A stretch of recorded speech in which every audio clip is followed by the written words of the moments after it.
Doctor Bhimrao Ambedkar के जीवनी लेखक का दावा, ब्राह्मण विरोधी कुलीन वर्ग की उदारता से भी चमके। भारत के सबसे प्रखर और अग्रणी दलित नेता डॉक्टर भीमराव अंबेडकर की जयंती पर पढ़िए क्रिस्तोफ जाफरलो द्वारा लिखित और योगेंद्र दत्त द्वारा अनुवादित पुस्तक भीमराव अंबेडकर एक जीवनी के अंश। पुस्तक भीमराव अंबेडकर एक जीवनी का आवरण सौजन्य राजकमल प्रकाशन। भारत के सबसे प्रखर और अग्रणी दलित नेता के रूप में डॉक्टर भीमराव अंबेडकर का स्थान निर्विवाद है। वह दलितों के महान नायक के रूप में जाने जाते हैं। हर साल 14 अप्रैल को उनकी जयंती मनाई जाती है। उन्हें बाबा साहेब अंबेडकर के नाम से भी जाना जाता है। डॉक्टर अंबेडकर ने अपना पूरा जीवन छुआछूत और जातिवाद जैसी सामाजिक बुराइयों के खिलाफ संघर्ष में लगा दिया। इस बीच वह गरीब, दलितों और शोषितों के अधिकारों के लिए संघर्ष करते रहे। स्वतंत्र भारत के वो पहले विधि एवं न्याय मंत्री थे। भारतीय संविधान का मसौदा तैयार करने वाली समिति के अध्यक्ष पद पर उनके दायित्व निर्वहन के चलते उनके समर्थक उन्हें संविधान का जनक भी कहते हैं। साहित्य आज तक पर अंबेडकर की जयंती पर पढ़िए क्रिस्तोफ जाफरलो द्वारा लिखित और योगेंद्र दत्त द्वारा अनुवादित पुस्तक भीमराव अंबेडकर एक जीवनी के अंश। ये पुस्तक राजकमल प्रकाशन से प्रकाशित है। क्रिस्तोफ जाफरलो ने डॉक्टर अंबेडकर के जीवन को समझने के क्रम में उनके जीवन के जिन 3 सबसे महत्वपूर्ण पहलुओं पर प्रकाश डाला है, वे हैं: एक समाज वैज्ञानिक के रूप में अंबेडकर, एक राजनेता और राजनीतिज्ञ के रूप में अंबेडकर तथा स्वर्ण हिंदुत्व के विरोधी एवं बौद्ध धर्म के एक अनुयायी व प्रचारक के रूप में अंबेडकर। पुस्तक अंश भीमराव अंबेडकर एक जीवनी, जाति उन्मूलन का संघर्ष एवं विश्लेषण। अंबेडकर का जन्म 14 अप्रैल 1891 को हुआ था। अंबेडकर को Mhow military headquarter of war छावनी में पैदा होने का अपरिमित लाभ मिला। उनके पिता रामजी सकपाल और उससे भी पहले अंबेडकर के दादा सेना में मुलाजिम थे। सकपाल 1866 में सेना में भर्ती हुए और तरक्की पाते हुए सूबेदार के पद तक पहुंचे। बाद में उन्हें एक सैनिक नॉर्मल स्कूल का हेडमास्टर भी नियुक्त किया गया। अंबेडकर की मां भी एक बेमिसाल सैनिक विरासत वाले महार परिवार से संबंधित थीं। अंबेडकर के नाना और उनके 6 भाई सूबेदार मेजर रह चुके थे। 37 चूंकि मिलिट्री के बच्चों के लिए शिक्षा अनिवार्य थी, इसलिए न केवल अंबेडकर के पिता बल्कि उनके परिवार की महिलाएं भी साक्षर थीं। रामजी सकपाल ज्योतिराव फुले के दोस्त और प्रशंसक थे। वह एक रोबदार व्यक्ति थे। उन्होंने 1890 के दशक में सेना में महारों की ओर से चलाए गए अभियान में सक्रिय हिस्सेदारी की थी। 1892-93 में ब्रिटिश सरकार ने फैसला लिया था कि अब महारों को सेना में बड़ी संख्या में भर्ती नहीं किया जाएगा, क्योंकि दूसरी अशुद्ध जातियों, खासतौर से मराठा जातियों के लोग बैरकों में महारों के साथ ज्यादा मेलजोल नहीं रखना चाहते। इस तरह अंबेडकर के पिता महारों की उस आखिरी पीढ़ी के सदस्य थे जिसे ब्रिटिश सेना में पक्की नौकरी मिली थी। रामजी सकपाल एक धर्मपरायण व्यक्ति थे। वह अपने बच्चों को हिंदू ग्रंथ पढ़कर सुनाते थे और तुकाराम जैसे संतों के दोहे सुनाते थे। उन्होंने अपने परिवार में आध्यात्मिकता के साथ साथ सामाजिक चेतना के बीज भी बो दिए थे। इसका एक कारण ये था कि वे कबीर के अनुयायी थे, जिन्होंने जातिगत ऊंच नीच का डटकर मुकाबला किया था।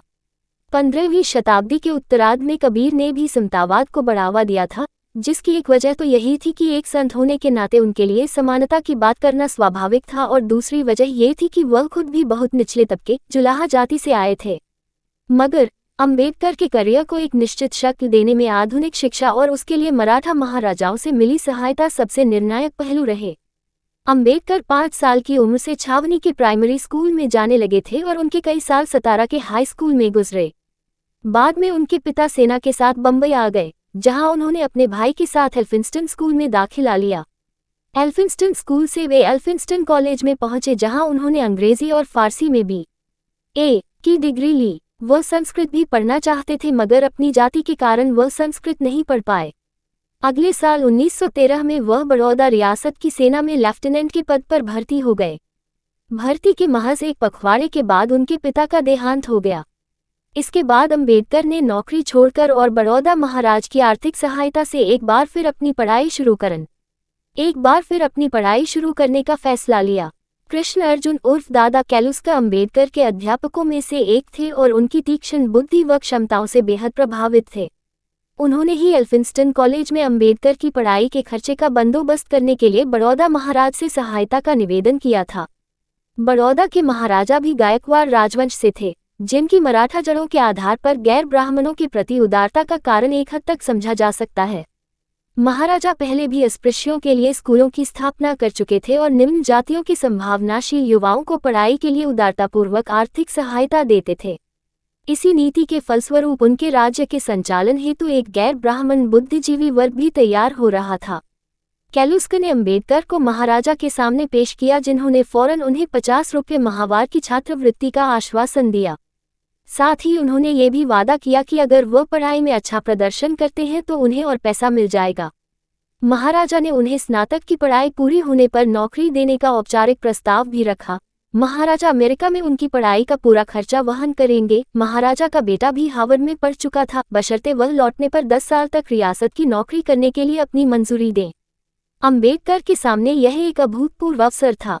निश्चय ही यह अवसर उन्हें अपनी बुद्धि और कठोर परिश्रम की क्षमता से मिला था, मगर उनके भाग्य का सितारा मराठा रियासत के कुलीन वर्ग की उदारता से भी चमक रहा था। गैर ब्राह्मण एकजुटता का ये तत्व उनके करियर में एक निर्णायक पहलू रहा है। 1913 में अंबेडकर न्यूयॉर्क स्थित कोलंबिया विश्वविद्यालय गए। वहां उन्होंने 1915 में अर्थशास्त्र में स्नातकोत्तर की डिग्री हासिल की। इस डिग्री के लिए उन्होंने प्राचीन भारत में व्यापार पर शोधपत्र लिखा था। 1916 में जाति के विश्लेषण की उनकी पहली कोशिश शुरू हुई और उन्होंने मानवशास्त्र की एक सेमिनार में costs in India, there mechanism, genesis and development शीर्षक से पर्चा प्रस्तुत किया। अपने इस पर्चे में, जिस पर हम आगे फिर चर्चा करेंगे, अंबेडकर ने पहली बार पश्चिमी समाज विज्ञान से निकली अवधारणाओं को भारत के संदर्भ पर लागू किया था। कोलंबिया में वह अपने 2 प्रोफेसरों, जॉन ड्यूवी अनुभविक दर्शन के प्रणेता और R.A. सेलिगमान से खासतौर से प्रभावित हुए थे।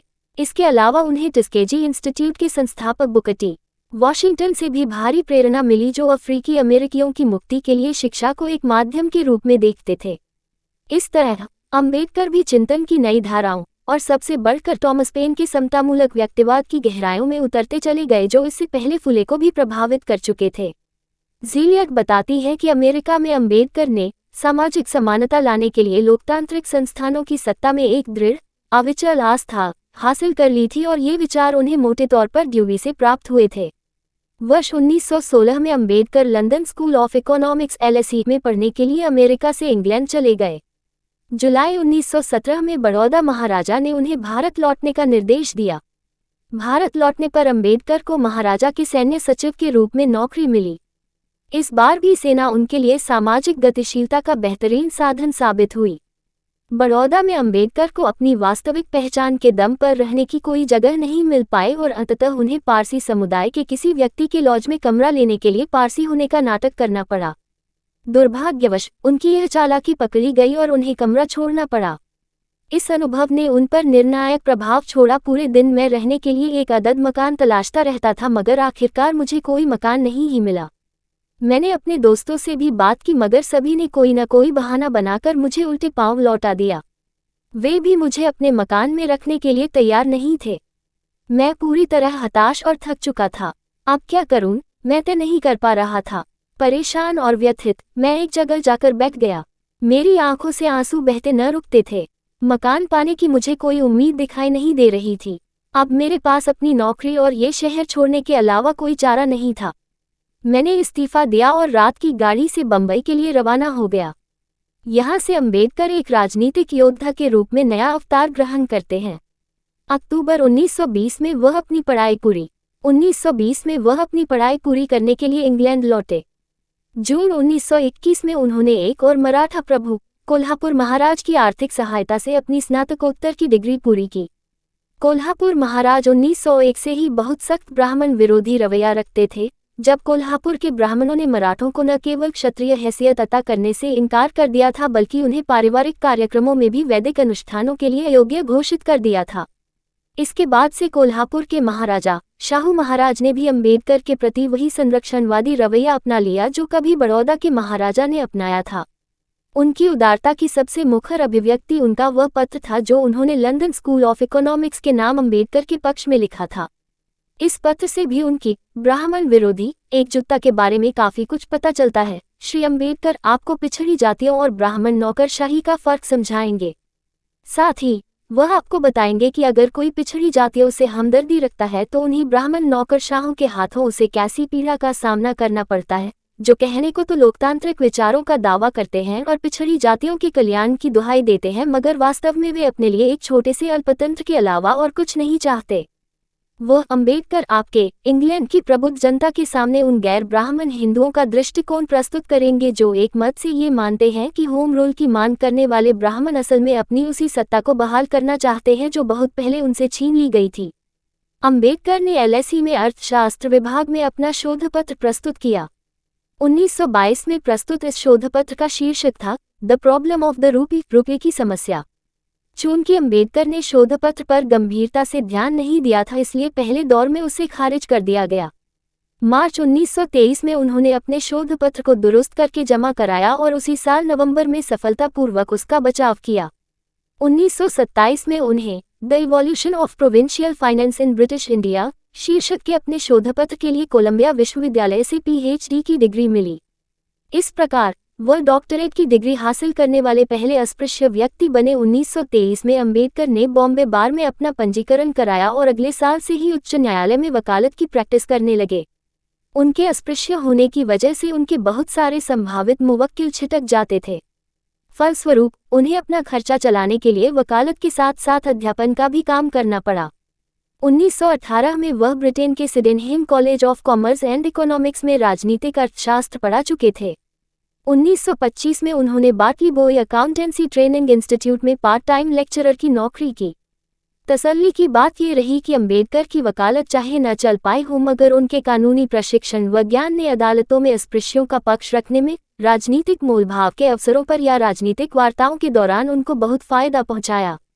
इस तरह ये संयोग की बात नहीं थी कि अंबेडकर भारत के पहले अखिल भारतीय अस्पृश्य नेता बने।